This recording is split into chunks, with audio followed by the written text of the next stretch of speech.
for being here. Thank our lovely hostess.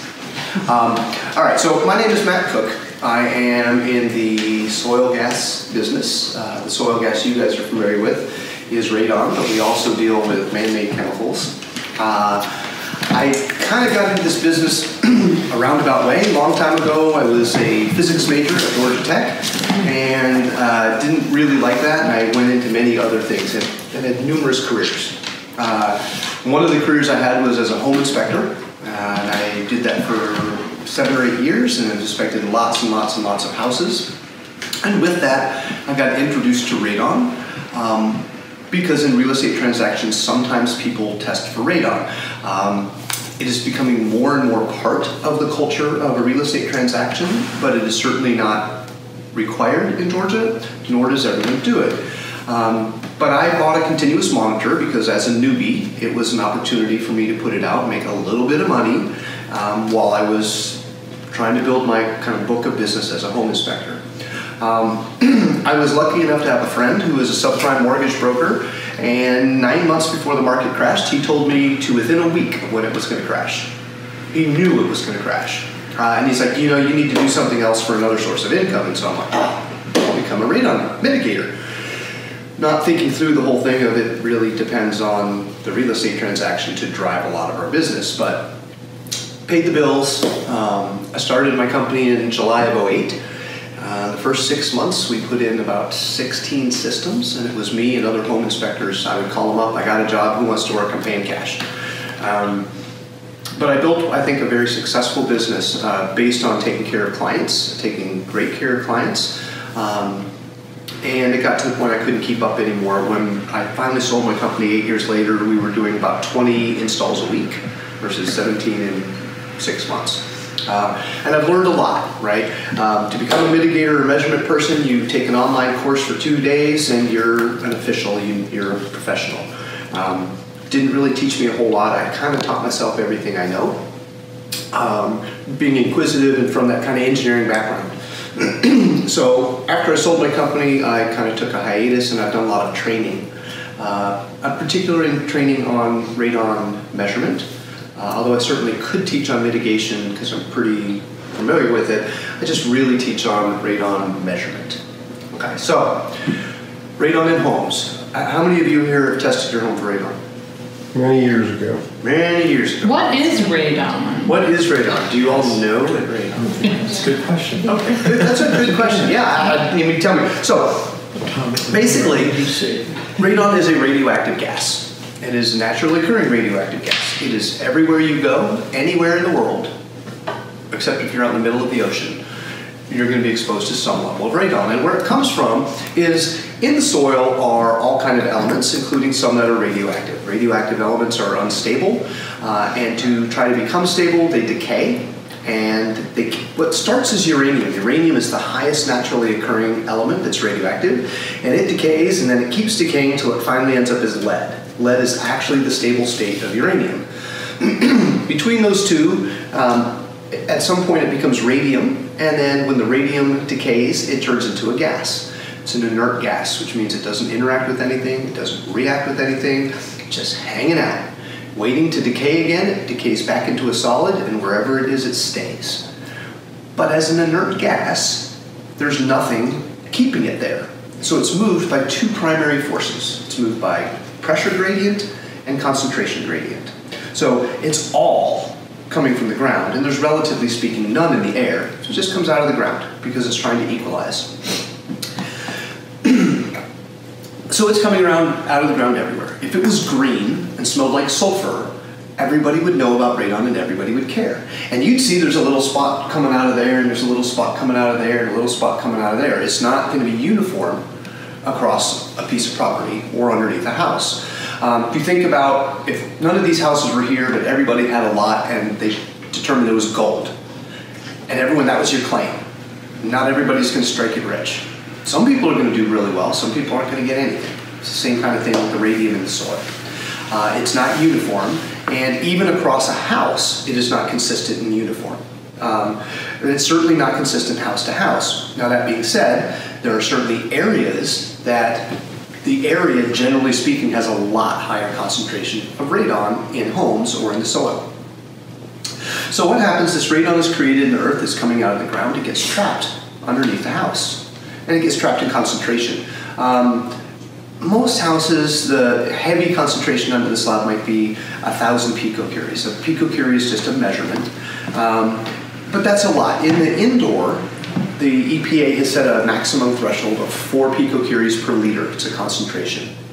And one thing to understand is 4 picocuries is not anything but an arbitrary line in the sand. It's not a health-based number. When they first discovered that there was radon in homes, there's a gentleman by the name of Stanley Watrous. He's kind of infamous or famous in the radon industry because he kind of kicked it all off.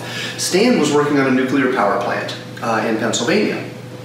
And he kept setting off the alarms when there's the alarms when you're coming and going into the power plant. He kept setting the alarms off.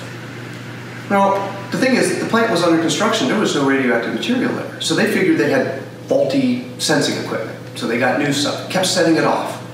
And they're like, what's going on here? So they went to his house, and he had really high radon in his house, like 6,000 picocuries, which is really high. And so they discovered, hey, we have this radiation in homes, maybe we should find out more about it. So they've done some research, and there's been a lot of research, and they determined, hey, you have this radiation in your house. Not a health-based number. When they first discovered that, they said, we need to come up with some threshold to impact public health. And the reason is, you've got this radioactive gas, you're breathing it in. Now, if you have high levels of radon in your house, is it going to kill you? No, unless it does, right? Well, you go outside without sunscreen and you get a sunburn, is that going to kill you? Well, if you had one ionizing ray hit one cell and it become mutated, and some point down the line it turned into cancer, and then they were not able to take care of it, and you died from melanoma, which like 9,000 people a year died, going outside on a sunny day without sunscreen killed you. Okay, it's managed risk, it's calculated risk. So you are going to be exposed to higher levels of radiation in your home than you would outside. Best analogy I can give you is, you go to the dentist to get an x-ray, do you put a lead shield on? Yes. If you don't, are you going to die? No. But so why do you put the shield on? Because you know you're going to be exposed to a dose of radiation that you don't have to. So that's kind of what we're looking at here. It's, do I honestly believe radon can cause lung cancer? It's radioactive decay in your lungs. Okay, y'all make your own decision on it, but I just don't think enough radioactive decay going off in your lungs could be a good thing. So the 4 is not a health-based number, completely arbitrary. When all this came about, there was no radon industry. There were no measurement professionals, there were no mitigation professionals. They said, we need to do something for public health. Let's set a standard. And they're like, kind of did some testing, and they said, okay, the average level in homes across the United States is 1.3 picocuries. So what number can we set that we can impact public health? Well, if they set it at 6 picocuries, there's going to be not nearly as many homes at 6 as there is at 4, so they wouldn't necessarily have the impact on public health. If they made it 3, there are a lot more homes above 3 than there are above 4. All of a sudden, public health crisis, and hey, we don't have anyone to measure or to mitigate. What do we do? So they created a problem with no solution. So that's when they came up with 4. Canada they measure differently. Theirs is 5.2, right? We measure in picocuries per liter. The rest of the world measures in becquerels. 100 becquerels is 2.6 picocuries per liter. So Canada is 200 becquerels, or 5.2. World Health Organization is 2.6, or 100 becquerels. All of them are arbitrary numbers. Now the crazy thing about it is... So you said 200 becquerels is 5.2 picocuries per liter. Right. Picocuries per liter. And you know, it's just a matter of choice, what's going on. Now, if we were to measure radon, we're measuring the radioactive decay. If the radon level is 100, our testing device is going to be pretty accurate. Remember, we're measuring a random event at really low scale. Once you start getting at really low levels, your margin of error is huge because there's just so few sample data. And so the lower you are, the more inaccurate it is. So if I'm testing and I'm below 4 and I place two tests side by side, they only have to be within like 67% relative percent difference to be considered accurate. You could have a 1 and a 3 and that's accurate. Even though they're way far off, not really. You're at such low scale that that's pretty close. So what is 4 picocuries per liter is 2 radioactive decays per minute per liter of air. And your lungs have about 4 liters of air in them. So at 4 picocuries, you have 8 radioactive decays per minute going off in your lungs. But over the course of a day or a week or a month or a year, you're talking tens of thousands of radioactive decays. Probably not going to cause any problem. So what happens, this radioactivity decays, and when it decays in your lungs, it shoots off an alpha particle, very powerful, and it's going to hit a cell. One of 3 things happens. It kills the cell just fine. Cells replenish themselves all the time. It damages the cell, and it either repairs itself correctly or repairs itself incorrectly. If it repairs itself incorrectly and keeps replicating, then you have a mutated cell. There's a specific gene, it's the p51 gene, and if it hits that, that's the gene that turns itself off if it becomes cancerous. Now you have a place in your lungs that's not resistant to cancer. So for people who smoke, it's kind of a multiplicative effect, right? You're constantly putting carcinogens in your body, and you're constantly creating places in your body that are not resistant to cancer. So it's not like 2 plus 2 or 5 plus 5 is not 10, it's 5 times 5 is 25. The risk is 9 times as much for smokers for that reason. So the testing for radon. Now, the interesting thing, I told you about Stanley. Okay, so remember, radon's an inert gas. It's floating around. It's not going to stick to Stanley's clothes when he walks into the nuclear power plant. So how is he setting off things in a nuclear power plant? Well, what happens with radon, and this is the crazy part, radon is really not a health risk. Okay, it's an inert gas. Can't hurt anybody. So when it decays, that it's a problem, right? It's when it decays and it shoots off an alpha particle, it's no longer radon, and we've got this alpha particle that's ejecting. The alpha particle is the powerful thing that'll get you. So let's just say there's 100 picocuries per liter in this room. Radiation has a half-life, that is a period of time over which half of it is gone. So if we had 100 picocuries in here, radon's half-life is 3.8 days. 3.8 days later, we're down to 50. 3.8 days later, down to 25, et cetera, et cetera. So with a half-life that long, odds are not going to decay in your lungs. Most often it's going to decay in the air. It's not going to hurt you. But when it decays, it turns back into a solid.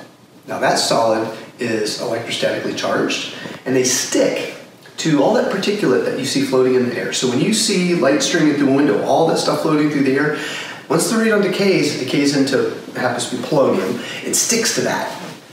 Well, polonium's half-life is 20 minutes. And then it decays into another product, and then another product, and then it actually goes back to polonium. And the half-life of the second polonium is in milliseconds. So those are much more likely to decay in your lungs. So you breathe in that particulate, it lodges to your lungs, and now boom, boom, boom, radioactive decay. So it's really the decay products that come after radon where the most health risk is from. So you can actually decrease your dose exposure by removing the amount of particulate in the air.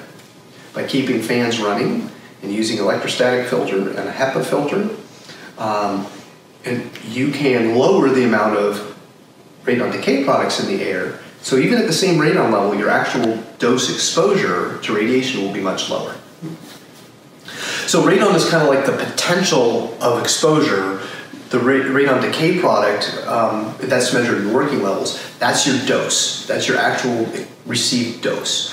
So in some places that are really hard to mitigate, you can effectively, if you cut the amount of particulate in the air in half, you cut the actual amount of dose exposure that you're going to have in half.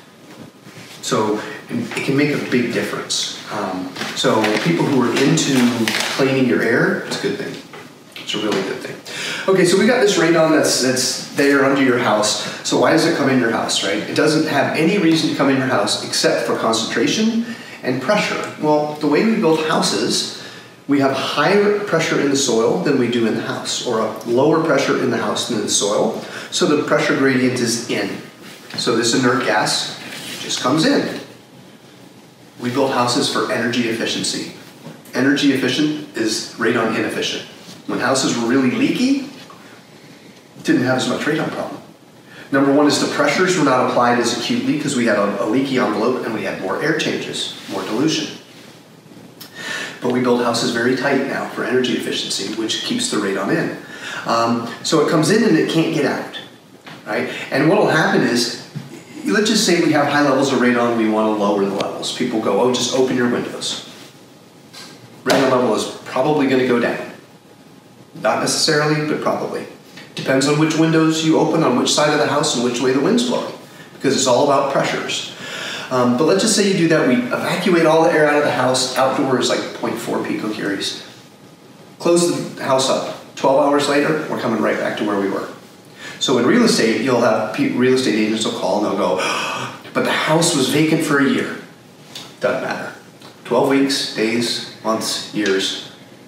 Once it hits equilibrium, it doesn't keep building up. It builds up till it reaches a point the same amount is decaying as is coming in. It takes 12 hours. So it's really simple stuff. So it comes into your house. So the only way to know how much radon you have is to test, right? And the real tragic thing about all this is short-term tests are accurately inaccurate, right? You've got a short-term test kit, and it's going to tell you what happened in the location you tested at the time you tested. And the size of the sensor in there is like the size of a walnut. So you're going to make a judgment on what the radon level is in your house based on what happens in a space the size of a walnut over the course of 48 hours. And if you place two of them side by side, they're not going to be the same number. One might be a 3, one might be a 5. Now they're probably going to be closer than that. But a 3 and a 5, that is not unusual. You know, the average is going to be something. If we placed 100 tests out, and let's just say the average in this room was 10. We placed 100 tests out. There's going to be a distribution curve. Statistically, 10% of them are going to be 10. 98% are going to be plus or minus 25%. Most of them are going to be between 7.5 and 12.5. And you're going to have a couple of outliers. It's just statistical probability. So, the best way to test is to do a long-term test, which is, of course, over a year. And you don't have to keep your doors and windows closed. When you do a short-term, you're kind of wanting to get a marker of potential, to get an idea if maybe the radon level in your house might be high. So you keep all the doors and windows closed, and you place it in the lowest area of your house that you live. Real estate, the lowest potentially livable area. So if you have an unfinished basement, you don't use it, you're not going to be exposed to that. We're really trying to find out our exposure level. Long-term test is always better. And like I bought a home monitor that you can have, that you can buy, and they have an app on your phone. I think they have one. I love it. My level in my house, what is it today? It averages like 2.3, 2.4, but there are periods of time when over a course of a couple of days, it might be 6. But over the course of a week or a month or a year, it's low. It's also possible the other thing works, right? You test short term and it's at 3 and you go, oh, it's great. Well, you might have been on the low side of the distribution curve, and also it changes hourly and monthly and weekly, and it's driven pretty much by environmental factors. When it rains a lot, radon levels go up. When we have heavy winds, radon levels go up.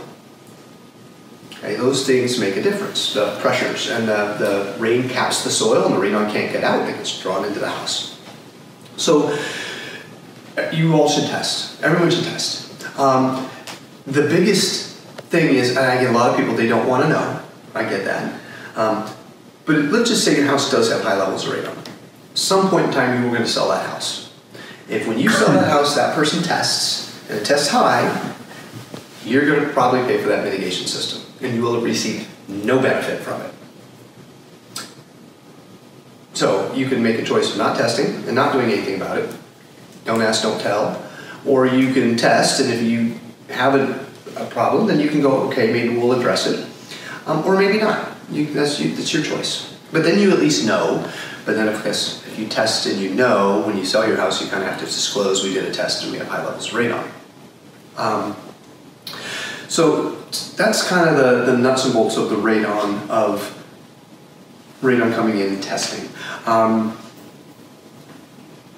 Your levels are going to be highest in winter, so testing now is good. Testing in winter would be better. You can buy long-term test kits that you put out for 3 to 6 months or 9 months, and they cost like $25. My recommendation is put it out in fall and leave it through fall through winter, and that's going to give you your worst case scenario, but of how you normally live. Where you can open windows and doors, you live the way you live. It will tell you what your exposure is over a period of time. Now let's just say you have radon and you need to fix it. 2 big misconceptions about mitigating, right? If you've seen a mitigation system, it's a pipe and there's a fan on it, right? And so the general thought most people have is, here's a pipe and a fan, let me find a place I can stick it, where it will work good for me, I'm gonna put it there and we're gonna turn it on and it's gonna work. And in 90% of the country, that's true, but that doesn't work that way in Atlanta. We have very impermeable soil. We have clay, you can't suck through clay. If we have permeable soil, you can suck through clay, great. We also, under all of our load-bearing walls, are footers, and so it divides the basement up into cells. The second concept that people always think is that the radon system is sucking the radon out and exhausting it out above the roof. That's not what it's doing. It's stopping the radon from coming in. If it's coming in because the pressure gradient is this way, I'm trying to change the pressure gradient to this way. So I want to draw enough air out that I can create a low pressure onto the slab, so it keeps the radon from coming in. And when you do that, it works. We unfortunately here in Georgia, most of the radon that's in your house most likely is coming from within 3 to 6 feet. It's not coming from deep under the ground. I hear this all the time. Oh, I live in Stone Mountain. There's high level, there's a huge hunk of granite. Granite, you're right. Granite might have some stuff in it. It's very, very, very dense. So let's just say in the middle of Stone Mountain, there's this massive nugget of radium. It's just putting off ridiculous amounts of radon. And it takes 500 million years for it to get out. Its half-life is 4 days. Not a lot of it's making out. And then it's a mile underground. It's got to come through all that clay. It's not going to do it. It's with 3 to 6 feet. Sometimes though, if there's a crack or a fissure under your house that goes to a cavern under the earth, it might be 100,000 picocuries in the cavern. And the day-night cycle brings it up and down, and up and down. And then you get a natural cycle. It's called a diurnal cycle. And people who have one, if you do a long-term test with a continuous monitor, there's no doubt in the world they have a diurnal cycle, because their highs are 24 hours apart and their lows are 24 hours apart. Highs are at sunrise, lows are at sunset. And the highest one I've seen, there's a neighborhood that has really bad diurnal cycles. Was an average of 250 and it cycled between 150 and 350 every day. So when they were sleeping, it was 350 picocuries, which is really high. But the bigger they are, the harder they fall, right? The only reason it's coming in is because there's a source in pressure. So if you can overcome those pressures, and in that case, I do want to suck the radon out, right? Most houses, I'm not trying to suck the radon out. If I got 100,000 picocuries, I want a suction point right on there. I want to suck out 100,000 picocurie air. It's interesting, house I went to 2 days ago to mitigate. When we mitigate, what we do is we drill holes through the slab and I measure the radon level under the slab, so I know where my source is. And we found a spot, I've got a thing on here, it was over 8,000 picocuries under the slab. In a spot this big. It was the safe room underneath the stairs. 8,000 picocuries. And when I measured it with a pressure differential gauge, it was 9,000ths of an inch of pressure positive, which is ridiculously high. So to me, that has a chasm. That's why it's that high, and that's why I have that much pressure, because I have an air channel somewhere working on there. But when we put in a system, our goal is to create low pressure. If I can do that, I know it's going to work, and that's what we did. We also, in Georgia, we make our foundation walls out of stuff that comes out of the ground. And so some houses, some amount of radiation in the house is actually coming right out of the foundation walls. It's made of something that's slightly radioactive. I have a house I just came back from, I went to this morning. We have a system in it, it's doing great, and their levels are still 5. And so I went back, and man, we have pressure everywhere. So I did what's called an emanation test and seeing how much is coming out of the wall. And sure enough, there's like 50 picocuries per square foot of wall every hour coming into that basement. So doesn't matter what I do under the slab, I'm never going to be able to address that. And the solution to it is just adding fresh air. Right? We build houses too tight. If that house had more air changes, they would not have a radon level of 5. They would have a much lower radon level. And that's using a piece of mechanical equipment to basically like having windows open. You're basically just diluting the air in your basement mechanically, consistently. So does the age of the house have a difference? Because you mentioned that the new houses are tight. If you have a 1950s house and you were to knock it down and build the exact same floor plan now, it's going to have higher radon levels on your new house than your old one because of the way we build houses. Right. So, but the older houses, so if you look in Sandy Springs and you go into a 50s and 60s house, it probably has less radon than a comparable potentially, house. But one of the highest ones I've ever did was a house in Sandy Springs on a crawl space that was at over 50 inside the house, right? The thing is, it's coming from the soil, so it doesn't matter on that. Was the crawl space sealed up, like the vents closed and that sort of thing? That don't matter.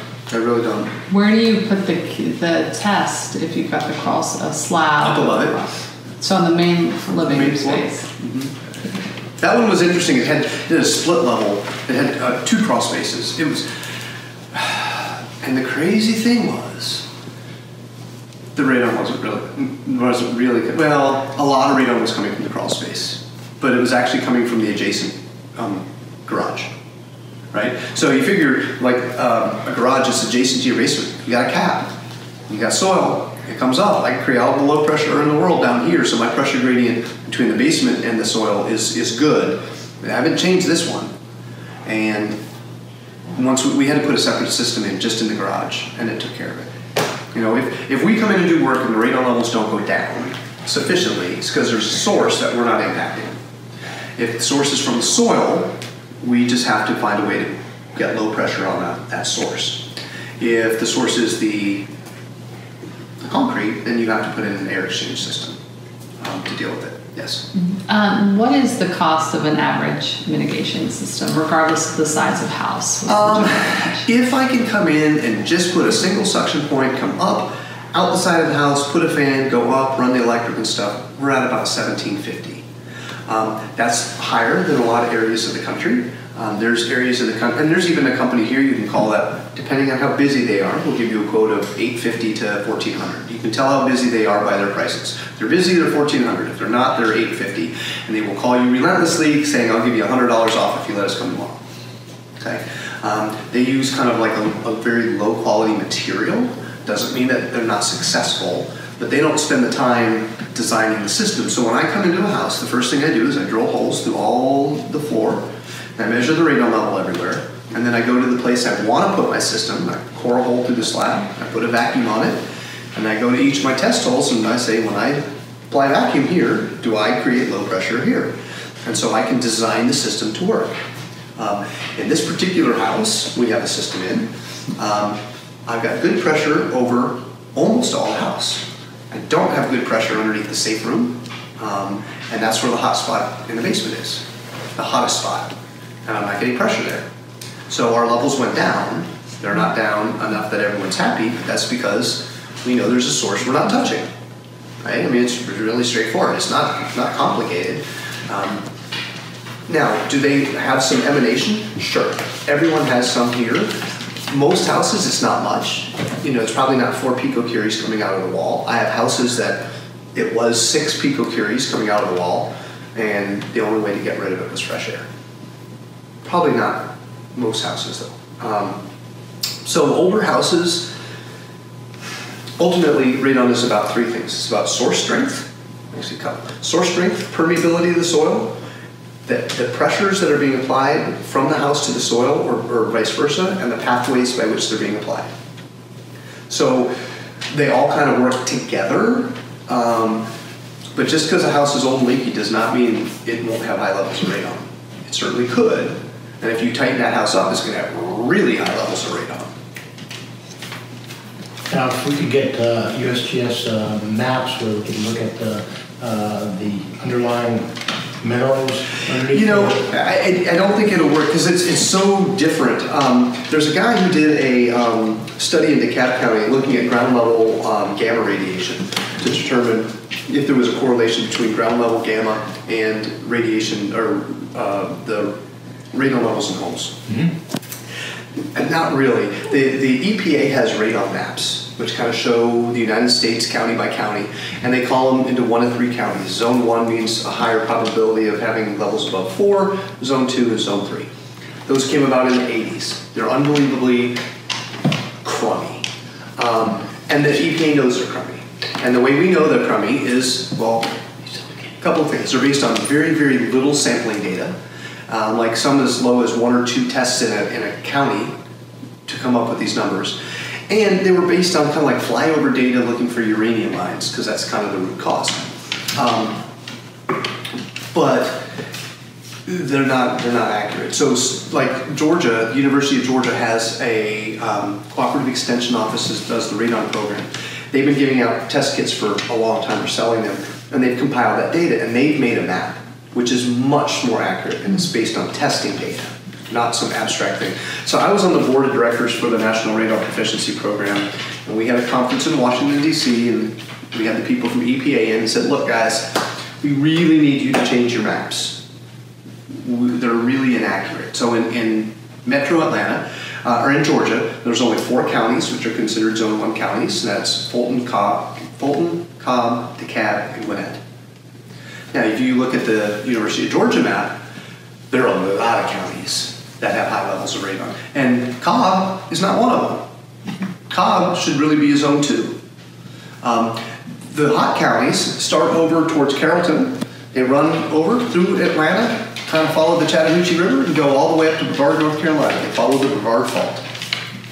And the hottest areas in Georgia are up, is it Hall County or is it Henry County? I never remember which one is up. Like Flowery Branch. That's Hall. Henry's on the south side. Yeah, Hall is one of the highest counties, and it doesn't even show on the map. We do a lot of work up there. Like when someone calls me and says, hey, my levels are 20, I'm like, do you live in Sterling on the Lake? Because that's the subdivision that there's so many high levels. And think about this. You know what backs up Sterling on the Lake backs up to? Backs up to a quarry, where they're pulling all the granite out of the ground that's used to make aggregate to make the concrete. And they're doing all kind of blasting, which creates cracks and fissures. And so they're taking this stuff, grinding it up, and building your house out of it.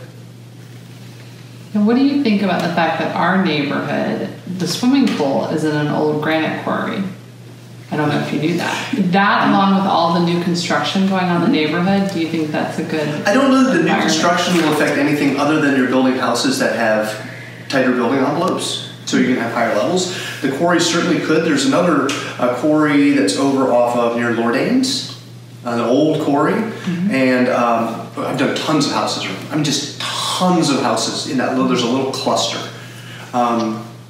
I mean, a lot of houses. Actually, I did the house that the quarry was in their backyard. It was the coolest thing. There's a waterfall, like this sunken thing. That it was really neat. I'm a big kid. I like stuff like that. But yeah, it goes to the specific geology. And hey, if there's a quarry and they were mining granite and they were blasting, hey, cracks and fissures, those are all bad things to bring the radon in. Okay.